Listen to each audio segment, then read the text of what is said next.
Kung napanood mo ang one-bedroom condo unit sa Nuclark City, ito naman ang details ng 2 bedrooms. Hi, my name is Kim and welcome to part 9 of 30 house tours in Pampanga, Tarlac, and Bulacan. Fully furnished na, may living area, 2 bedrooms, 1 bathroom, dining area, kitchen, and balcony at may sukat na 42 square meters floor area. Ito naman ang mga additional inclusions, complete na yan with furnitures and appliances. Ang price per square meter nito is 125,000. Para sa mga familiar na sa condo living, we also have to prepare for the 12% VAT, 5% miscellaneous fees, 2% admin fees at utility deposit. So ang total selling price ng unit including all of this is at 6.3 million at available yan through bank financing. Here's a sample computation. Reservation fee is 20,000, then 207,000 naman ang monthly down payment for 6 months. Ready for occupancy na yan at magagamit mo na agad.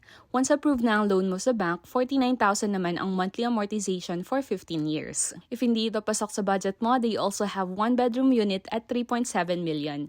Connect with me if you are interested so I can guide you properly.